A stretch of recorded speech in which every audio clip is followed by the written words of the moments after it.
Okay.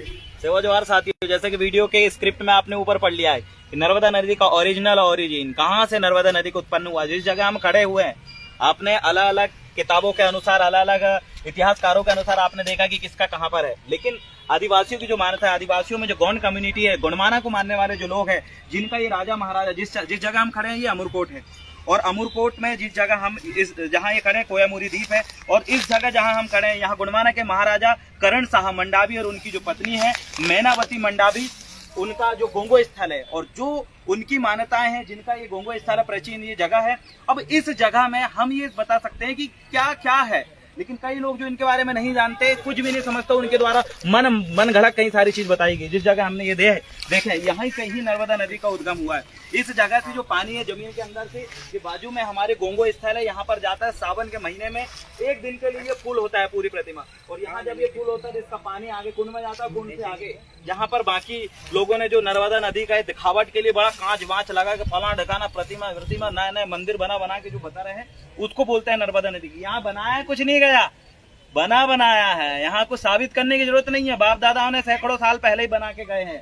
तो ये जगह जहाँ पर हम कुछ बना नहीं रहे, जो बनाया है उसको हम दिखा रहे हैं, एक वो जगह है जहाँ बनाकर दिखाया जा रहा है। ये दोनों में बहुत अंतर है। इसलिए नर्मदा दाई जहाँ हमारे जीवाश्म की उत्पत्ति हुई है, जहाँ हमारे जो जीवाश्म जहाँ मिले थे, हमारी कम्युनिटी के लोगों को मिले थे, उसी कम्युनिटी का एक मैं सदस्य देवरावण वलावी जिला छिंदवाड़ा और कोयामुरी द्वीप गुणमाना लैंड का एक मूल बीज हूँ, और आज इस नर्मदा दाई के ओरिजिनल इतिहास को आप सभी लोगों तक बताना चाहता हूं। इसीलिए जहां पर भी जाएं, किसी चीज की अगर सच्चाई अगर आपको जानना है तो वहां रहने वाली लोकल की कम्युनिटी, उनकी मान्यताएं और उनके द्वारा दी हुई जानकारी, इन तमाम चीजों में आपको फोकस करना पड़ेगा, तब आपको ओरिजिनल जानकारी मिलेगी। अन्यथा कई लोग आते हैं यहाँ बोर्ड में आगे फलाना ढिकाना कौन व्यक्ति है, उनने पूरा उसमें लिख दिया प्लेट में यहाँ फलाना व्यक्ति का इतिहास था। अरे तुम बोल रहे हो, दिखाओ कहाँ था।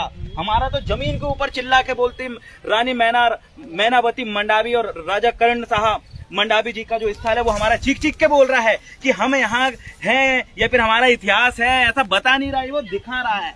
ये मंदिर, ये किला, ये गोंगो स्थल खुद चिल्ला के बोल रहा है कि गुणमाना के मूल वंशजों का ये गोंगो स्थल है, पूजा स्थल है, और इस जगह का इतिहास हमको बताने की जरूरत नहीं है, हम तमाम लोग जानते हैं। इसलिए भूले ना, भटके ना, भ्रमित करने वाले, गुमराह करने वाले, लोगों को बेवकूफ बनाने वाले, धर्म का धंधा बनाने वाले लोगों से सावधान रहे, आगे बढ़ते रहे और ओरिजिनल मूल वंशजों को जाने। और आज इस अमरकोट में आज तारीख है 15 जनवरी 2024, दादा हीरा सिंह मरकाम जो गुणमाना के पुनरुत्थान के लिए जिन्होंने अपना पूरा जीवन समर्पित किया, उन्हीं दादा को आज नमन करते हुए इस अमरकोट की, ये कोट शब्द मैंने क्यों बोला, क्योंकि कोट व्यवस्था, गढ़ व्यवस्था, परगना व्यवस्था और हमने इसमें नार व्यवस्था देखा था। ये उस समय की बात है जब डेमोक्रेसी इस देश में नहीं थी, जब लोकतंत्र इस देश में नहीं था। उस समय ये देश कैसे संचालित होता था, ये चीजें अगर आपको जानना है तो यहाँ के जंगलों में रहने वाले ट्राइब्स जो है, उनकी कम्युनिटी, उनके कल्चर, उनके जो रूढ़ी प्रथा, जिसको भारतीय संविधान के 5वीं अनुसूची के 13(3) का खाम है, जिस रूढ़ी प्रथा को विधि का बल प्राप्त है, जिस स्थानीय कानून की बात किया गया अनुच्छेद 5 में,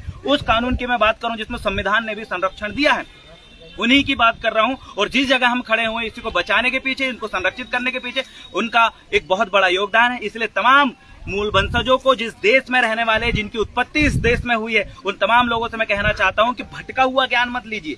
किताबों में जो लिखा है वो हर कोई पढ़ सकता है, लेकिन जो जानकारी किताबों में नहीं है वो पढ़ने वाला व्यक्ति होशियार है। इसलिए कोशिश करें कि किताबों की बाहर की चीजें एक बार पढ़िए, उनको समझिए कि आखिरकार सच्चाई क्या है। हमारे बारे में सब उल्टा पुल्टा लिखा हुआ है, कोई भी चीजें एक्यूरेट जानकारी आपको नहीं मिलती। यहाँ जो गोंगो स्थल है, इसकी गोंगो कैसे करते हैं, पूजा कैसे करते हैं, इसका क्या पद्धति है, क्या रीति रिवाज है, तो आप जानेंगे कि यहाँ ना नारियल चलेगा ना अगरबत्ती चलेगा। ये वही गुड़ हुम धूप वाली है, वही लुभान वाला स्थल है जहाँ पर हम गोंगो करते थे। लेकिन ये सारी जानकारी नहीं है। अपने स्तर पे नए नए तरीके से इसको डिफाइन करके, मॉडिफाई करके और बढ़िया नए नए दार्शनिक बनाने की कोशिश किया जा रहा है, लेकिन ऐसा नहीं। हम लोग जो हमारे पुरखों ने बनाया रखा है, उसी चीज को संरक्षित करने के लिए हम कदम बढ़ा रहे हैं। इसलिए जिस जगह मैं खड़ा हूँ, नर्मदा दाई को प्रणाम करते हुए, उनका आशीर्वाद लेते हुए, आप तमाम इस नर्मदा को मानने वाले, इसका ओरिजिन को जानने वाले, इसी नस्ल के लोग जिनका जीवाश्म इसी नर्मदा नदी के पास मिला था, उन तमाम लोगों को आज मैं बारंबार जोहार करता हूं, सेवा करता हूं। और आप सभी लोगों को मैं यही बात कहना चाहता हूं कि ढूंढिए अपने क्षेत्र का उस इतिहास को,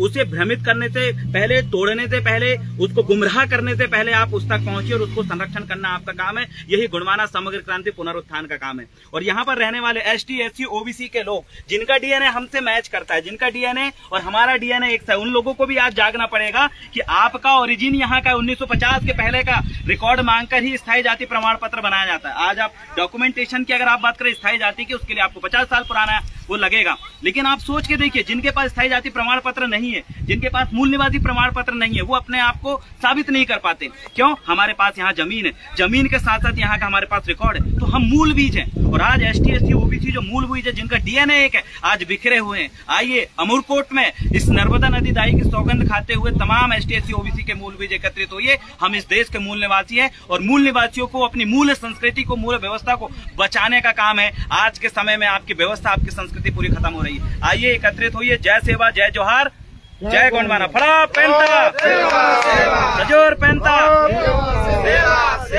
ठीक हो गया।